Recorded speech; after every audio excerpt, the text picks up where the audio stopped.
ॐ अज्ञानतिमिरान्धस्य ज्ञानाञ्जनशलाकया चक्षुरुन्मिलितं येन तस्मै श्रीगुरुवे नमः। श्रीचैतन्यमनोभीष्टं स्थापितं येन भूतले स्वयं रूपं कदा मह्यं ददाति न स्वपदादिकं।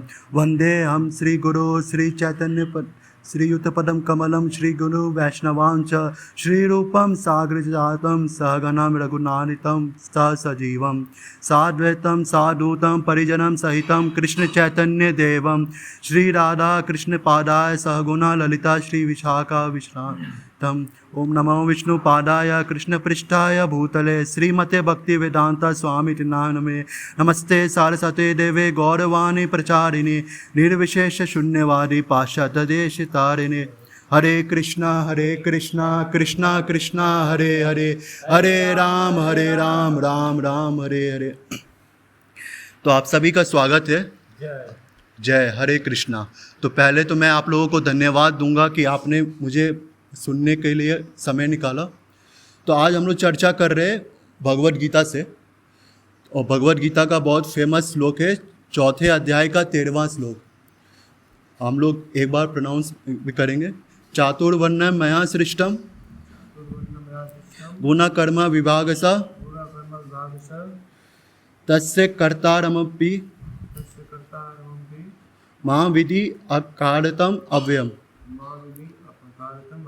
तो इसका हम लोग मोटा मोटा मीनिंग जानते ही हैं कि प्रकृति के तीनों गुणों और उनसे संबंध कर्म के अनुसार मेरे द्वारा मानव समाज के 4 विभाग किए गए हैं। यद्यपि मैं इस अवस्था का सृष्टा हूँ, ये भगवान बोल रहे, किंतु तुम ये जान लो कि इतने पर भी मैं अव्यय अकर्ता हूँ। भगवान बोले कि सृष्टि के आदि में मैंने 4 वर्ण स्थापित किए, जो ब्राह्मण क्षत्रिय शूद्र वैश्य ये होते हैं, और इस अवस्था का मैं सृष्टा हूँ। भगवान बोले कि मैं सृष्टि करता हूँ। तो जैसा कि प्रभु जानते ही हैं कि मैंने पिछला लेक्चर जो बनाया था तो उसमें मैंने बताया था कि श्रीमद् भागवत में या विष्णु पुराण में ये बोला गया है कि हमें जो वर्णाश्रम धर्म का पालन करना है भगवान कृष्ण की संतुष्टि के लिए करना है। अब प्रभुपाद ने हमें लेक्चर में बहुत बताया हुआ है। तो अब क्या होता है, किसी ने मुझे मेरे कमेंट बॉक्स में कमेंट किया कि ये वैष्णवाच ये आचार्य ने ये बोला है कि इस श्लोक का मतलब 4.13 का जो हम लोग जैसे लेते हैं ये ऐसा नहीं है ट्रांसलेशन। इसका क्या होना चाहिए कि भगवान बोल रहे कि सृष्टि के आदि में मैंने ये किया है, क्या बोलते हैं 4 वर्ण डिवाइड किए। तो पर इनका कहना है कि सृष्टि ये 4 वर्ण का सृष्टि तब होता है जब बच्चा पैदा होता है। ठीक है, अब इसमें कितना बड़ा झोल है मैं आपको एक्सप्लेन करता हूँ, क्योंकि एक वर्ड से पूरे का पूरा अनर्थ हो जाता है। क्यों होता है? अब देखिए, अब श्रीमद् भागवत में 11.17.10 ठीक है, इसमें क्या बोला गया है? आदो कृत्य युगे वर्णम निर्णाम। आदो मतलब कल्प के प्रारंभ में सतयुग में सामाजिक श्रेणी निर्णाम मनुष्यों की हंस। ठीक है, मैं मोटा मोटा बता रहा हूँ। प्रारंभ में सतयुग में केवल एक सामाजिक श्रेणी थी जिसे हंस कहते थे। ठीक है, उस वीडियो में ये कहा गया था कि बच्चा जब जन्म लेता है तो 20-25 दिन में कुछ बोला गया था कि नाम संस्कार कर दिया जाता है। ठीक है, या कोई महीना आगे पीछे ले लीजिए, तो बोला जाता है कि जब बचपन में ही डिसाइड हो गया उसका टाइटल शर्मा होगा, ये क्या बोलते हैं कुछ भी पांडे जो भी होगा, तो फिर आप क्या 25 दिन में आप उसका क्या कर्म देख लोगे जो अब आप उसको ब्राह्मण और क्षत्रिय वैश्य शूद्र में कैटेगराइज कर दोगे। समझ रहे हैं ना कि वैदिक धर्मशास्त्र की बात कर रहा हूँ, भागवत और भगवद गीता की नहीं। अभी मैं इस पे भी आने वाला हूँ। तो वैदिक धर्मशास्त्र में लिखा है कि कुछ दिनों में कुछ महीनों में नाम संस्कार कर देना चाहिए। 20-25 दिन में शर्मा कुछ भी लगा दो, पांडे जैसा उसका पिताजी का है वैसा टाइटल लग जाएगा, तब तो वो ब्राह्मण हो गया। अब तुम कौन सा नया ब्राह्मण पैदा कर रहे हो कर्म देख के। ठीक है, तो ये 14.13 का श्लोक का जो मीनिंग है वो कुछ और होगा।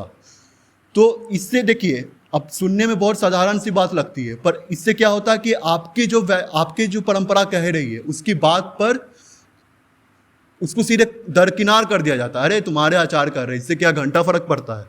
ठीक है, हमारे आचार्यों ने वेदांत सूत्र पे कमेंट्री की हुई है, इनको बहुत घमंड है। इसका मैं घमंड का ऐसा चकनाचूर करूंगा ना कि इनकी आने वाली 100 पीढ़ियां आके नहीं बोलेंगी कि गौड़िया वैष्णव का सिद्धांत गलत है। क्यों? क्योंकि मैं जो बोल रहा हूँ मैं अपने से नहीं बोल रहा हूँ, ये एक एक वाक्य भक्ति सिद्धांत सरस्वती ठाकुर ने अपने किताबों में लिखी है। मैंने किताब का नाम पहले ही बता चुका है, ब्राह्मणिज्म वर्सेस वैष्णविज्म। ठीक है, ये नहीं कि मैं खुद बना रहा हूँ, खुद के मन से बोल रहा हूँ, ऐसा कुछ नहीं है।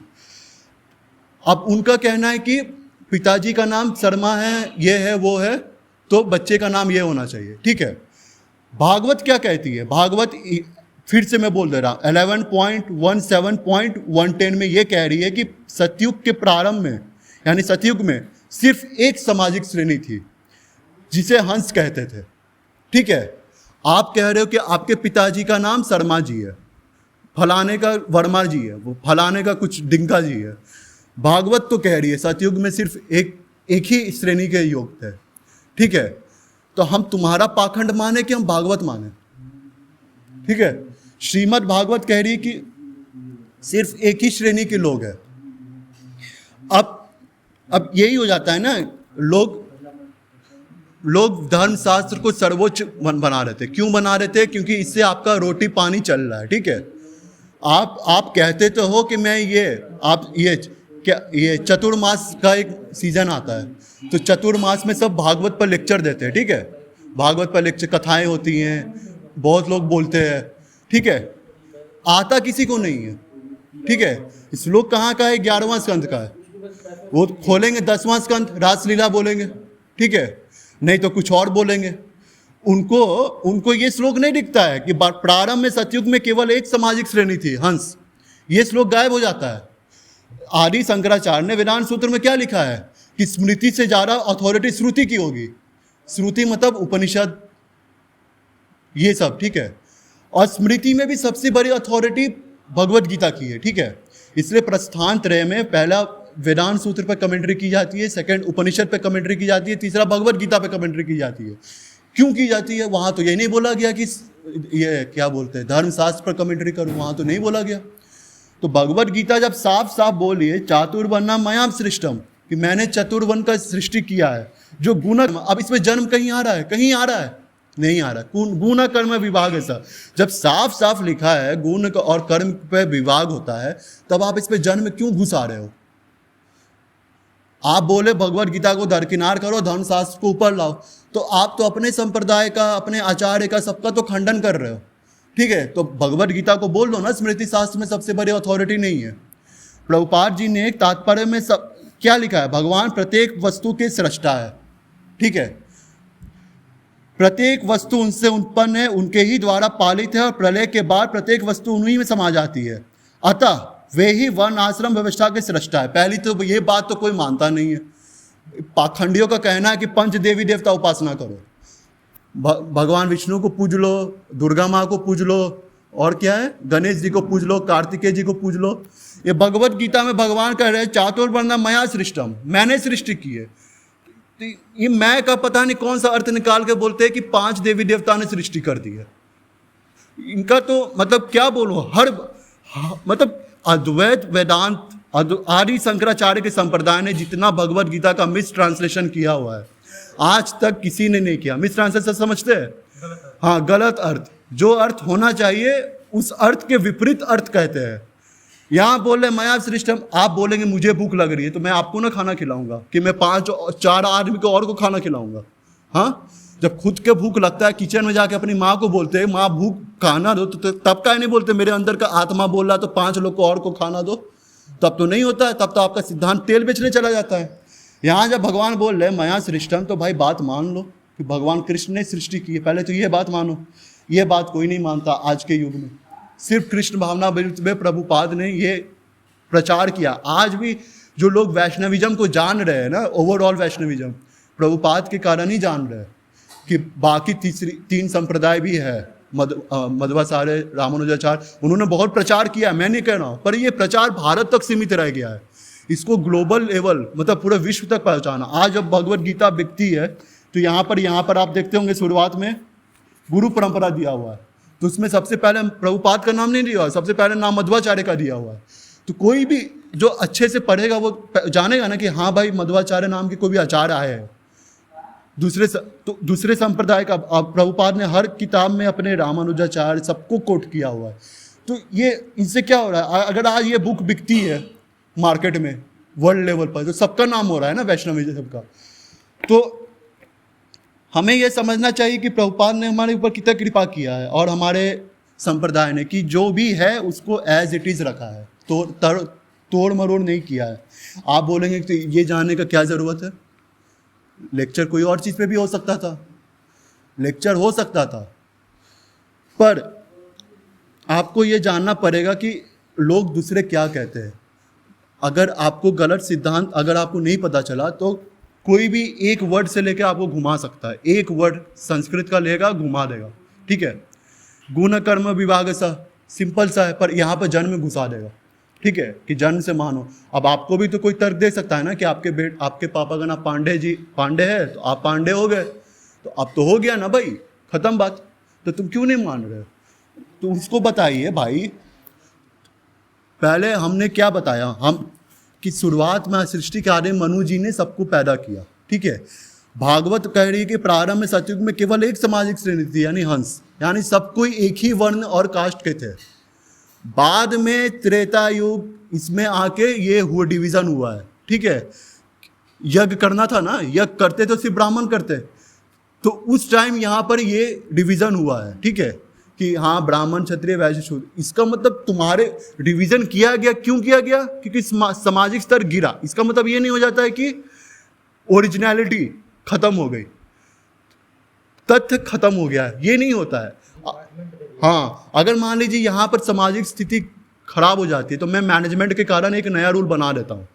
नया रूल बना देने से इसका मतलब नहीं होता कि जो ओरिजिनल रस है वो खत्म हो गया, ठीक है। आप उस स्तर तक नहीं हो इसलिए खत्म किया गया है, इसलिए थोड़ा हटा दिया गया है। तो ये भगवान यही बोल रहे कि सब एक ही श्रेणी के लोग हैं। अब तुम अगर पालन करोगे जो अलग अलग बाकी जो मैंने बताया है सिस्टमेटिकली, जो मैं बताते रहता हूँ या स्क्रिप्चर में लिखा हुआ है बाकी नियम, अगर उसको पालन करोगे तो आप बने रहोगे, नहीं पालन करोगे तो बिगड़ जाओगे। पर इसका मतलब ये नहीं कि ये रूल नहीं था। अगर तुम अपनी सत्ता चलाने के लिए सिर्फ एक श्लोक कोट करोगे और एक श्लोक कोट करके बोलोगे कि पूरा का पूरा शास्त्र यही कर रहा है, तो नहीं, ऐसा नहीं है। भागवत की अथॉरिटी सबसे ऊपर है। क्यों है? क्योंकि मध्वाचार्य ने अपने वेदांत सूत्र भाष्य में लिखा है कि अर्थो न ब्रह्मसूत्रा नाम, कि इससे ब्रह्मसूत्र का कमेंट्री होता है, ठीक है। आज मुझे बोला गया व्यास आसन में बैठने के लिए या लेक्चर देने के लिए। व्यास आसन मतलब कहाँ से शुरू हो रहा है? व्यास से हो रहा है ना। अब व्यास देव कौन है? व्यास देव ही नहीं किताब लिखा है, हाँ, व्यास देव ने ही तो वेदांत सूत्र लिखा है। तो पहली बात तो इन अद्वैत वालों को तो व्यास आसन पर बैठना ही नहीं चाहिए, ठीक है, क्योंकि व्यास आसन पर भक्त ही बैठ सकते हैं, नाम ही व्यास आसन है। व्यास आसन भगवान के भक्त, खुद ही भगवान। तो भाई तुम बैठते ही क्यों हो? बोलने के लिए, ठीक है। और अर्थ का अनर्थ क्यों कर रहे हो? और इसके तात्पर्य में देखिए भगवान प्रभुपाद जी क्या कहते हैं। इस श्लोक से पता चलता है, जो भागवत का है 11.17.110, इस श्लोक से पता चलता है कि भगवान की शरण में जाना ही परम धर्म है। सतयुग में प्रकृति के निम्न गुणों का कोई प्रभाव नहीं पड़ता, इसलिए सारे मनुष्य उच्च आश्रम से, जिसे हंस कहते हैं, संबंधित होते हैं। देखिए प्रकृति का प्रभाव नहीं पड़ रहा, क्यों? क्योंकि सारे लोग भगवान के शरण में जाते हैं, परम धर्म समझते हैं, और युग में नहीं समझते हैं। तो नहीं समझते तो भाई तुम्हारी गलती है ना भाई, तुम नहीं समझ रहे हो। अगर मैं नहीं समझ रहा तो मेरी गलती है, उससे तथ्य तो नहीं बदल जाता ना। तथ्य तो यही है कि सारे के सारे लोग एक ही श्रेणी के हैं, ठीक है। जिस वर्तमान युग में लोग सामाजिक समता के लिए जो हो हल्ला मच रहा है, किंतु जब तक लोग सतोगुण को प्राप्त नहीं करते, जो शुद्धता और अनन्य भक्ति की स्थिति है, तब तक सामाजिक समता संभव नहीं है। देखिए प्रभुपाद जी यही चीज़ बोल रहे हैं कि जब तक लोग शुद्धता को प्राप्त नहीं करते तब तक सामाजिक समता, जो कम्युनिज्म होता है ना, रशिया में बहुत प्रचार था कम्युनिज्म कि सब लोग बराबर है, ठीक है। वो क्या लेनिन का नाम सुने होंगे, फिलोसफर, उसने बहुत प्रचार किया। उसको भी भागवत नहीं पता है, वो बोल रहा है सबको पैसा बराबर बांट दो। कैसे बांट दो भाई? अब कोई ज़्यादा काम कर रहा है उसको ज़्यादा पैसा मिलेगा ना भाई, कोई पड़ा हुआ है घर में उसको कैसे पैसा मिल जाएगा? तो तथाकथित, देखिए इसलिए मैं बोलता हूँ श्रीमद् भागवत पढ़ना जरूरी है, सिर्फ इसलिए नहीं कि वेदांत पर ही आप चर्चा कर सको या आप सिद्धांत। जितने भी तथाकथित फिलॉसफी आजकल मौजूद है, लेनिन, मार्क्सिस्ट, जो भी है, सबको आप उड़ा सकते हो भागवत से। क्यों? क्योंकि इसमें सिद्धांत है ना, इसमें आत्मा का सिद्धांत है, इसमें भक्ति का सिद्धांत है। ये भगवान की वाणी है। हाँ। और वो उन्होंने अपने मन से दिया हुआ लेनिन वगैरह, इसलिए भागवत से उनको खंडित कर सकते हैं। यही बात तो देखिए, आधी से सारी बात इसी बात पर आके खत्म होती है कि भगवान है कि नहीं है, ठीक है। अब भगवान कृष्ण है कि भगवान कृष्ण नहीं है, मतलब भगवान कृष्ण सर्वोत्तम है कि नहीं है, इसी बात पर हर बात आके खत्म होगी। अगर आप भगवान को मान रहे हो तो भगवान के शब्द को एज इट इज मानोगे ना। यहाँ गुण कर्म विभाग ऐसा है तो भाई तुम जन्म क्यों घुसा रहे हो अपने मन से? तुम वीडियो बनाओगे इस्कॉन मिस ट्रांसलेटेड बुक्स, ठीक है। प्रभुपाद ने हर जगह भक्ति घुसाया है, प्रभुपाद ने भक्ति घुसाया, भक्ति योग को प्रमोट करने के लिए। तुमने तो पूरा सिद्धांत ही चेंज करके रखा है तुम्हारे संप्रदाय में, ठीक है। तो ये बात हमें समझना होगा। और मैं जो भी बोल रहा हूँ, मैंने जितना भी लेक्चर बोला, मैंने परपट नहीं पढ़ा था, मैंने सिर्फ ट्रांसलेशन पढ़ा था, पर मुझे भरोसा है कि जो मैं बोल रहा हूँ प्रभुपाद वही बोलेंगे। क्यों बोलेंगे? क्योंकि भक्ति सिद्धांत से सरस्वती ठाकुर ये बोल रहे हैं। तो प्रभुपाद जी का देख लीजिए, परपट पे वही बात लिखा हुआ है जो मैं बोल रहा हूँ, ठीक है। और देखिए आगे पढ़िए। जैसे जैसे निम्न गुणों का प्राधान्य होता जाता है त्यों तो गौण धार्मिक नियमों का उदय होता है। जैसे जैसे आप अशुद्ध होते जाओगे, आप अपना दिमाग लगाओगे, दूसरा धर्म स्थापित करोगे। ये क्रिश्चियनिटी, इस्लाम सब यही है, सब का सब यही है। और पाखंडियों ने जो बनाने का ये प्रयास कर रहे हैं कि जन्म से मानो, इनका भी यही पाखंड है। भागवत तो मानना नहीं है, खुद को शंकराचार्य कहना है, खुद को कुछ और करना है, चातुर्मास में लोग को बैठा के सबको अल जलूल बात करना है। आप देखिएगा, अब मैं बहुत वीडियो बनाऊंगा। शंकराचार्य ने कहा है इस्कॉन के भक्त, फॉरेनर भक्त लोग को ये भारत बुला के ये क्या बोलते हैं, जैसे अंग्रेज लोगों ने ब्रिटिश ईस्ट इंडिया कंपनी का नाम सुना होगा आपने, कैसे उन्होंने पहले बिजनेस के लिए आए फिर लूट के ले गए। तो इनका कहना रहता है कि इस्कॉन के विदेशी भक्त अभी तो भक्त बन के आ रहे हैं, ठीक है, अब देश को लूटेंगे ये। इसलिए मैं गाली बोलता हूं कि इतने शुद्ध भक्त हुए हैं जिन्होंने पूरे हृदय से सेवा की है भगवान की, भगवान प्रभुपाद के मूवमेंट में। इनको विदेशी कह के, ठीक है, इनके चमड़ी से, चमड़ी है ना विदेशी, इनकी चमड़ी से इनकी आत्मा का निर्णय करते हैं ये लोग, ठीक है। इनको पाखंडियों ने भगवत गीता का दूसरा अध्याय भी नहीं पढ़ा है कि तुम शरीर नहीं आत्मा हो, ठीक है। इनको लगता है कि सारे के सारे अगर यही होता तो अभी तक इंडिया को बना लिए होते गुलाम, कह नहीं बनाए। क्यों प्रभुपाद का मूवमेंट एक्सप्रेड हो रहा है? क्यों हो रहा है? क्योंकि उन्होंने पढ़ा नहीं है ना। बोलने के लिए आपके पास तो कुछ सिद्धांत बचा नहीं है, आपके सारे सिद्धांत को तो हमारे आचार्यों ने काट कर रख दिया। तो आप एक देशभक्ति के एंगल लाते हो कि इस्कॉन के विदेशी भक्त आके, ठीक है, ये कर रहे हैं। ये कहाँ का तर्क है? ये घोर मूर्खता है। और लोग, आप जाओगे बाहर प्रचार करने तो इसी श्लोक का ये इस्तेमाल करके आपको ही गुमराह किया जाएगा, आपके ही संप्रदाय को गाली दी जाएगी। और देखिए आगे क्या कहते हैं प्रभुपाद, जो धार्मिक जिससे लोग धीरे धीरे ईश्वर की पूर्ण शरणागति की शुद्ध अवस्था को प्राप्त हो जाते हैं। सतयुग में निकृष्ट व्यक्ति नहीं पाए जाते, इसलिए गौण धार्मिक नियमों की आवश्यकता ही नहीं रहती, धर्मशास्त्र की आवश्यकता ही नहीं है। यहाँ देखिए गौण धर्मशास्त्र क्यों है कि भाई तुम इंसान से, जानवर से इंसान बनो। भक्ति क्यों है? इंसान से हंस बनो, परमहंस बनो, ठीक है। ये समझना चाहिए। प्रत्येक व्यक्ति प्रत्यक्ष रूप से भगवान को शुद्ध भक्ति करता है और इस तरह सारे धार्मिक कर्तव्यों को पूरा करता है। भगवान संतुष्ट, सब संतुष्ट, क्योंकि प्रभुपाद ने पहले ही शुरू किया। इस श्लोक से पता चलता है कि भगवान के शरण में जाना ही परम धर्म है, ठीक है। और जैसे मैंने पहले बताया था, भगवत गीता, ये भागवत और विष्णु पुराण में कहा गया है कि हरि को संतुष्ट करना ही परम धर्म है। जो व्यक्ति सारे कर्तव्यों को ठीक से पूरा करता है वो कृत कहलाता है, जैसा कि इस श्लोक में बताया गया है, इसलिए सतयुग कृत युग कहलाता है। श्रील जीव गोस्वामी के अनुसार आदो शब्द ब्रह्मांड की सृष्टि के क्षण का सूचक है। देखिए ये जो है ना, चातुर्वर्णा मयाम सृष्टम, सृष्टि के आदि में मैंने शुरुआत किया।